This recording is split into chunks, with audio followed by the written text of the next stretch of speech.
Hello, I'm Richard Vobes, the Bald Explorer, out on another walk, and this time I'm in West Sussex. I'm in a beautiful heathland here, but to tell me exactly where I am, I've teamed up with the wonderful Dave Ford. Hello, Dave. Hey, Richard. Hey, everyone. You may remember Dave took me on to the New Forest, and we were looking for relics there from the Second World War, but we're sort of doing that again today. Very similar, yeah. So, but before you tell everybody what it is we're looking for, maybe you could tell us where we are. Yeah, a place called Heyshott Common, Richard, which is about, I don't know, 4 or 5 miles to the, whereas Midhurst is in that direction, so that's to the west of us. And Amersham Common, which is a slightly bigger common, is to our right. In West Sussex. And so we're sort of, as you say, south of Midhurst and Petworth, really. Yeah. And the common itself is really a mixture of heathland, sort of gorse, heather and bracken, but there's also quite a bit of woodland as well. So there's, you see in the distance there's some pine trees and a mixture of birch and oak. But no, I was doing a bit of research before we came out here. Okay. It's actually one of these special sites of scientific interest, and apparently there's about 4 different types of insect that are very rare. Oh, right. So we've got the digger wasp, the bog bush cricket. Careful how you say that. The bog bush cricket. What else is that? And there's a very rare type of crane fly called the Tipula heluva. So we need to be careful where we're treading. Right. Now, you're not alone, are you? Because no, actually, I've just seen there's someone else with a dog here, so I might need to keep Woody out of the way. But yes, what are the chances of coming across someone else? Absolutely. Let's say hello to Woody. Yeah. Hello, Woody. There we are. He's an old boy, so he's got his coat on today. Ah. So that's keeping nice and warm. But the reason we're here is hopefully we're going to find a perfectly preserved World War II pillbox. Wow. I say hopefully, it's very well hidden inside a forest. Not many people know about it. Right. So that's one of the reasons why I brought Woody, who's a sight hound, and hopefully he'll spot it before we do. Oh, right, yes. Brilliant. So we've just been strolling for a little bit. Dave, you were just telling me that the heath that we've passed through, we're now just entering the woodland, which is very nice, was used in a Doctor Who. Now, I know one of my viewers, Mark English, would be very thrilled to hear that. Oh, right. Tell us about Doctor Who. It was 1975, so I think it was the Tom Baker era. They came and did some filming on the heath there that was supposed to represent the Scottish moor, I believe. Oh, right. And I think it was called the Terror of the Zygons. Yes. So hopefully there are none still floating around. No, that's right. Well, there you are. But yeah, I think they did a fair bit of filming around here. They're down on the beach. But it's surprising, you know, where you look on websites and find out, you know, filming locations.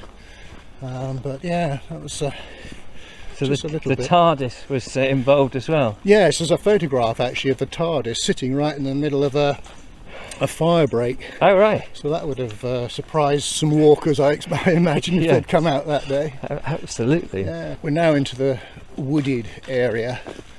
I think it's important, as we'll find out later on, a lot of this is relatively new. Oh, okay. Why I say relatively new. There's a little stream just coming through here. That must feed into, is it the Arun, or the Avon? Oh, crumbs. We've got the Rother, which goes to Midhurst way, in between. So, but whether it might go that far. But as I said, these trees, 70, 75 years ago, this was much more open. Right. And so that's why people might be thinking, what on earth is a pillbox doing right in the middle of a forest? Yes. 75 years ago, I think we go around this way. It was much more open, and they were a bit worried that it might be an ideal landing spot for German gliders full of German troops. Oh, I see. So hence the need to sort of put some sort of defence in place. Well, we're filming in beginning of October, and already we've got the ferns are changing colour, dying off, going into that brown, and the leaves are slowly going on some of the trees. and we're walking through these conifers, pines. Yeah.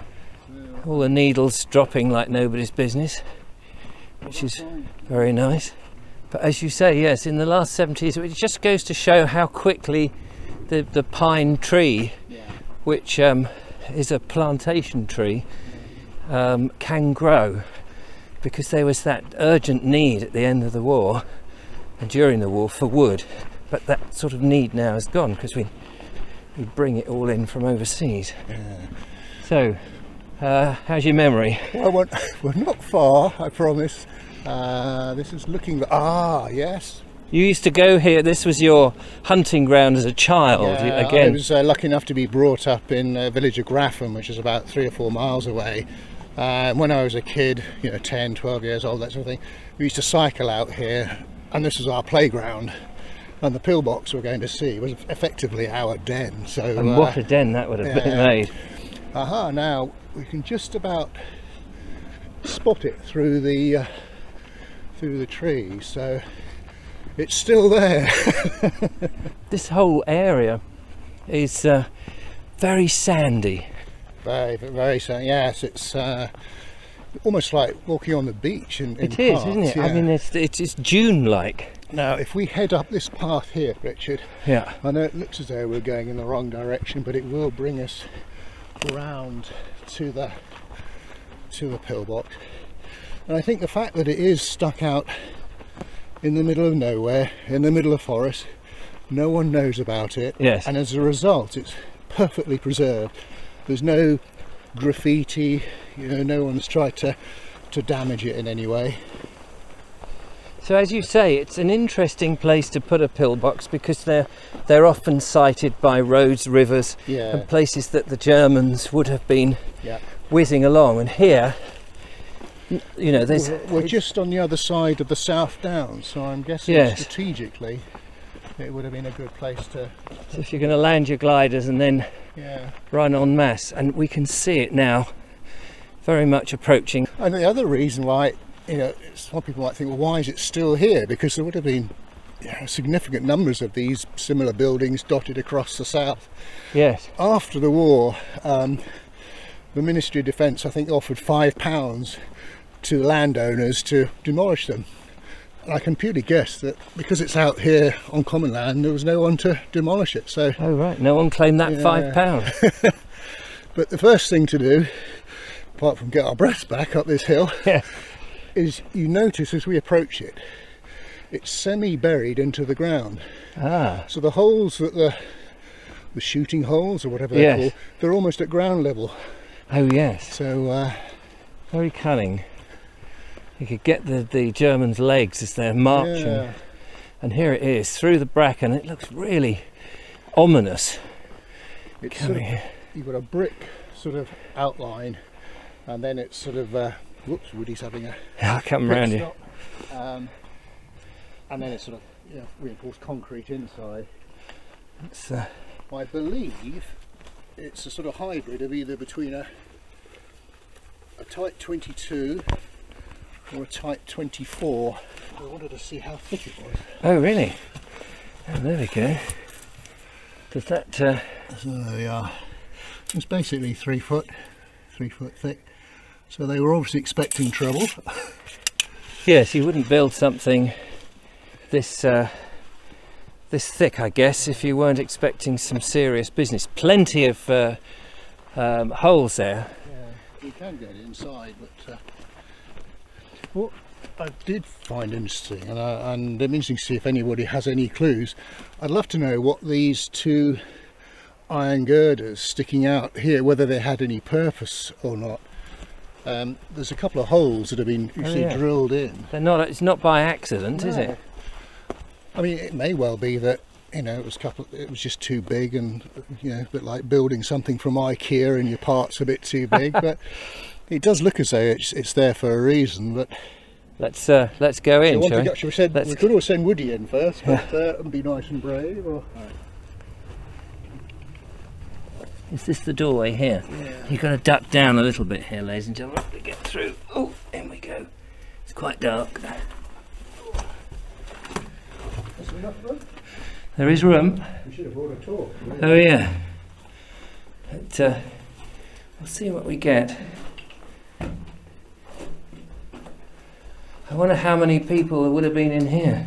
A battery of 7 or 8, depending on what they were imagining was going to happen. I guess there's the other doorway there. And whether it would have been home guard or you know, straightforward on. There's so little information about it on the internet. Oh, is there? Well, this is, yeah. So now, of course, everyone's going to be visiting it as a result of our video. Yeah. But yes, you can put yourself into the picture of a soldier here on duty, watching, albeit without the trees. Yeah, see his legs going past. And there he is, look. We'll get our rifle butts in there. And is Woody going to take a look? Oh, hello. Hello, Woody. Hello. Just come back out into the light without bashing my head on this very low beam. Of course, I imagine that would have been dug out. The soldiers wouldn't have had to have done that. Oh, crikey. So, well... I'm not sure whether this has been... That looks as though it's been here a few years as well. There's a little tank of some description. So there, if anyone's got any information about it, knows any more than we do, then do get in touch and let us know. Leave comments below. But we're going to take another walk somewhere else, aren't we? Yes, we're hopefully a little walk through Graffham village, which is only a couple of miles away. Slightly different walk, but yeah. Fantastic. Well, for the moment, thank you so much, Dave. Yeah. How exciting! Nice to go back into a pillbox and take myself back nearly 80 years. Before I was born, in case anyone says anything. Back to the pub. Yes. Till the next time, thanks for watching and goodbye.